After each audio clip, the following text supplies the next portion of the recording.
মাগরিবের নামাজ পড়ে মসজিদ থেকে বের হলেন। নবীর প্রিয় সাহাবী আবু হুরায়রা রাদিয়াল্লাহু তাআলা আনহু মাগরিবের নামাজ আল্লাহর ঘরে পড়ে বের হয়ে গেলেন। তো বের হওয়ার পর এক মহিলা এসে বলতেছে, ওগো নবীর সাহাবী, আমার একটা প্রস্তাব, আমার একটা কথা, আপনি আমার একটা কথা শুনবেননি? নবীর সাহাবী আবু হুরায়রা রাদিয়াল্লাহু তাআলা আনহু ডাক দিয়ে বলেন, ও মহিলা, এমন কি কথা? তবে কথা বলতে পারবা, তুমি একটু দূরে থাকো। কারণ যখন একটা পুরুষ আর একটা মহিলা একত্রিত হয়, তখন তৃতীয়জন শয়তান এসে কুমন্ত্রণা দেয়, এই জন্য তুমি একটু দূরে থাকো। মহিলা একটু দূরে খেজুর গাছের পিছনে থেকে আবু হুরায়রার সাথে কথা বলতেছেন। আবু হুরায়রা রাদিয়াল্লাহু তাআলা আনহু জিজ্ঞাসা করেন, ওগো মহিলা, এমন কি কথা যে কথাটা তুমি আমার কাছে বলবা? মহিলা ডাক দিয়া বলেন, ও নবীর সাহাবী, শুনেন, আমি তো এমন একটা অপরাধ করে ফেলছি, যেই অপরাধের কারণে আমি তিলে তিলে আমার ভিতর পর্যন্ত জ্বলে যায়, আমি রাত্রে ঘুমাতে পারি না। এমন একটা অপরাধ আমি করে ফেলছি, জনসম্মুখেও বলতে পারি না। সবাই জানে আমি ভালো মানুষ, আমার থেকে ভালো মানুষ আর কেউ নাই। আমি এমন একটা অপরাধ করে ফেলছি রে আবু হুরায়রা, এখন আমি কি করব? আমি তো খুঁজে পাই না। এমন একটা অপরাধ আমার থেকে হয়ে গেছে, শয়তানের ওয়াসওয়াসার কারণে আমি এমন একটা অপরাধ করে ফেলছি। তো আমি এখন কি করব? আবু হুরায়রা রাদিয়াল্লাহু তাআলা আনহু ডাক দেই, ও মহিলা, এমন কি অপরাধ যে অপরাধ তুমি করে ফেলছো? মহিলা ডাক দিয়ে বলে, নবীর সাহাবী, এমন একটা অপরাধ যে অপরাধটা আমি গোপনে করছি। তো আমি, আমার পরিবার পরিজন সবাই মনে করে আমি ভালো, কিন্তু কেউ দেখে নাই। আমি এমন একটা অপরাধ করে ফেলছি। ও গো আবু হুরায়রা, আমার অপরাধের কারণে আমি অনুতপ্ত, লজ্জিত। আমার মনে হয় এমন অপরাধ আমি করে ফেলছি যে অপরাধের কারণে আমি যখন পানি পান করতে চাই, আমার মনে হয় পানি আমারে ডাক দিয়ে বলে, এই তুই গুনাহগার, তুই নাফরমান, তুই আমারে পান করবি না। আমার মনে হয় পানি এই কথা বলে। আমি যখন খাবার গ্রহণ করতে যাই, আমার মনে হয় খাবারটাই কথা বলে যে এই তুই আমারে ভক্ষণ করবি না। আমি এমন বড় একটা অপরাধ করে ফেলছি, এখন আমার করণীয় কি? আবু হুরায়রা রাদিয়াল্লাহু তাআলা আনহু ডাক দেই, এমন কি অপরাধ তুমি করে ফেলছো? বলো বলো, এমন কি অপরাধ তুমি করে ফেলছো? মহিলা এবার বলেন, আমি এমন একটা অপরাধ করছি, জিনার গুনাহ আমি করে ফেলছি। আমি এক রাকালের সাথে জিনার গুনাহে লিপ্ত হয়ে গেছি। আমি একজন রাখালের সাথে হারাম কাজে লিপ্ত হয়েছি। এমন কি জিনার গুনাহ করার কারণে আমার গর্ভে থেকে একটা সন্তানও হয়েছিল। জিনা করার কারণে আমার গর্ভে থেকে একটা সন্তান হয়েছিল। শুধু সন্তান হয়েছে তাই নয়, আমার ওই সন্তানকে আমি পাহাড়ের পাদদেশে আমি সন্তানটাকে আমার নিজের দুইটা হাত দিয়ে গলা চিপায় আমি হত্যা করেছি। ও আবু হুরায়রা, এই অপরাধের কারণে আমি রাত্রে ঘুমাইতে পারি না। রাতকে রাত চলে যায়, আমি ঘুমাইতে পারি না। আমার ভিতর জ্বলে ছারখার হয়ে যায়। জানি না আল্লাহ আমাকে মাফ করবেনি। এই জন্য আবু হুরায়রা, আমি তো আসলাম, আমার গুনাহ মাফ হবেনি, আমার গুনাহ মালিক মাফ করবেনি, এই জন্য আসলাম। আবু হুরায়রা রাদিয়াল্লাহু তাআলা আনহু ডাক দিয়ে বলেন, এই মহিলা, তুমি এখান থেকে চলে যাও, তুমি এখান থেকে বের হয়ে চলে যাও, আমার সামনে তুমি আসবে না, আমার থেকে 100 হাত দূরে থাকো। এমন অপরাধ করছো, এত বড় জঘন্যতম অপরাধ করছো, তোমার মাফ নাই, তুমি চলে যাও, তুমি চলে যাও, তুমি চলে যাও। আবু হুরায়রা রাদিয়াল্লাহু তাআলা আনহু মহিলাকে পাঠিয়ে দিলেন। মহিলাকে পাঠায় দেওয়ার পর আল্লাহর নবী সরকারে দো আলম আবু হুরায়রা চিন্তা করলেন, আহারে, নবী থাকতে আমি মাসালা দিয়ে দিলাম, নবী থাকতে আমি নবীর কাছে না পাঠায় আমি কেন মাসালা দিয়ে দিলাম, আমি কেন মহিলাকে পাঠায় দিলাম। অনুশোচনা আসলো। আবু হুরায়রা চিন্তা করতেছেন, হায় আমি এটা কি করলাম, আল্লাহর নবী তো এখনো জীবিত আছে, নবীর কাছে কেন পাঠাইলাম না, আমি কেন মহিলাকে তাড়ায় দিলাম। আবু হুরায়রা রাদিয়াল্লাহু তাআলা আনহু চিন্তা করতেছেন।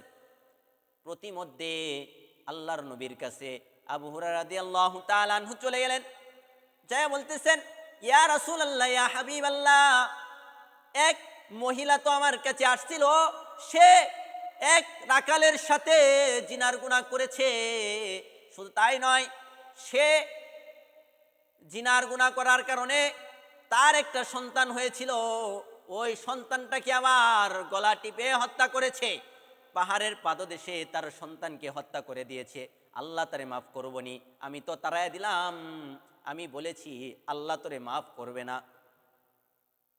তাড়ায়া দিছে। আবু হুরায়রা রাদিয়াল্লাহু তাআলা আনহু মহিলাকে তাড়ায়া দিলেন। মহিলা দুই চোখের পানি ছেড়ে দিয়ে কান্নে আর যায়, আর তওবা ইস্তিগফার পড়তে পড়তে যায়। আল্লাহর নবী আবু হুরায়রাকে বললেন, আবু হুরায়রা, তুমি ধ্বংস হও, কেন তুমি ওই মহিলাটাকে তাড়ায়া দিলা, কেন মহিলাকে তাড়ায়া দিলা, তুমি ধ্বংস হও। আবু হুরায়রা রাদিয়াল্লাহু তাআলা আনহু চিন্তায় পড়ে গেলেন, হাই, এখন কি উপায় হবে।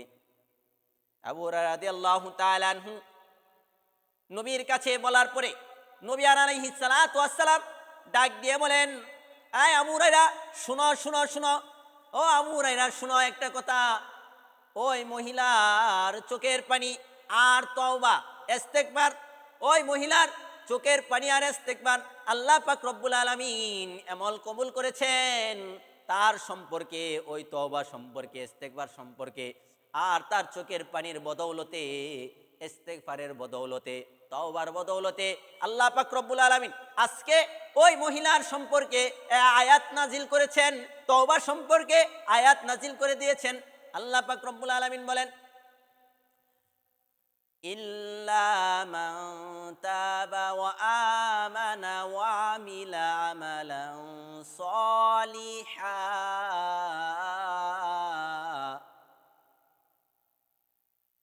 ইল্লা মান তাবা ওয়া আমানা ওয়া আমিলা আমালান সলিহা।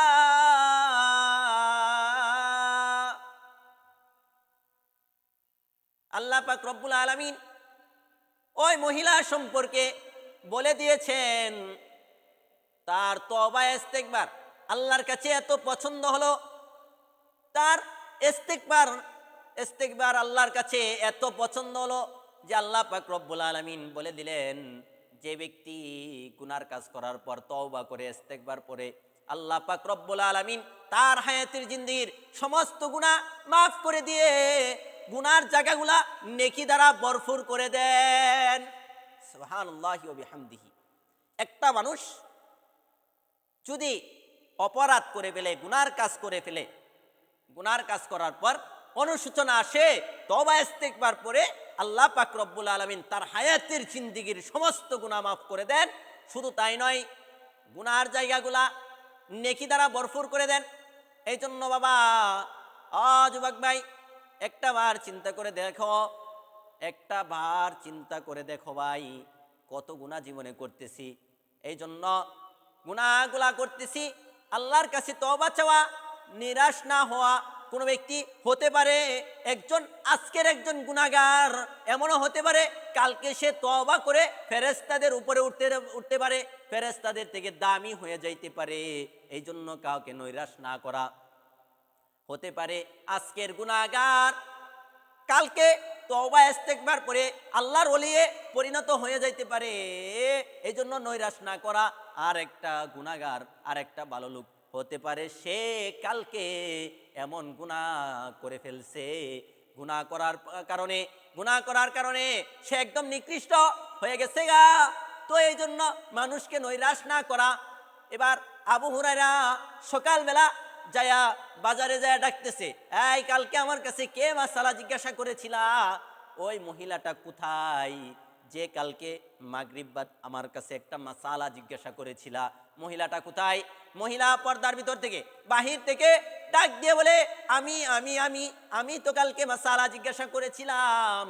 ওগো আবু হুরায়রা, তুমি তো আমারে তাড়ায়া দিয়েছিলা, আমি কালকে মাসালা জিজ্ঞাসা করেছিলাম। এবার মহিলাকে বলতেছে, ও মহিলা, শুনো শুনো শুনো শুনো, আমি তোমার ঘটনার পরেই, তুমি আমার কাছে বলার পরে, আমি তোমাকে তাড়ায়া দেওয়ার পরে আমি নবীর দরবারে যায় বলেছিলাম। নবী আলাইহিস সালাতু ওয়াস সালাম বলেন, ওই মহিলার তওবা ইস্তেগফারের কারণে, চোখের পানির কারণে আল্লাহ পাক রব্বুল আলামিন ওই মহিলার সমস্ত গুনাহ, জিনার গুনাহ, বাচ্চা হত্যা করার গুনাহ মাফ করে দিয়েছেন। শুধু তাই নয়, গুনার জায়গাগুলা নেকি দ্বারা ভরপুর করে দিয়েছেন।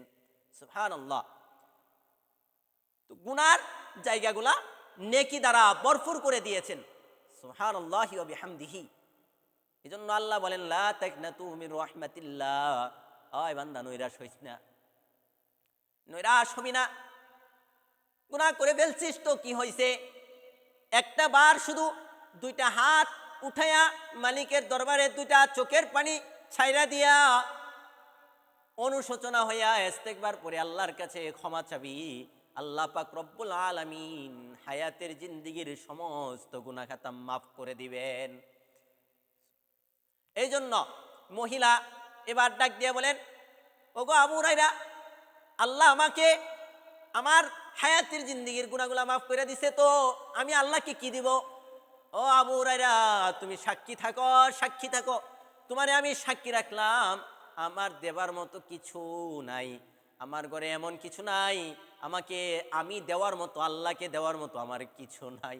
তবে আমি খুশি হইয়া, আমার গুনাহ মাফ হলো, আমি সন্তান হত্যার গুনাহ মাফ হয়ে গেল, এই জন্য আমি খুশি হইয়া আমার একটা বাগান আছে, আমি চাইতেছি ওই বাগানটা আমি আমার মালিকের নামে দান করে দিব। এই যে নিয়ে যাও ওই বাগানটা, আমি খুশি হয়ে আমার গুনাহ মাফের বদৌলতে আল্লাহ আমাকে মাফ করে দিছেন, এর বিনিময়ে আমি মালিকরে দিবার মতো কিছু নাই, তো আমি আমার ওই বাগানটা আমি আল্লাহর রাহে দান করে দিলাম।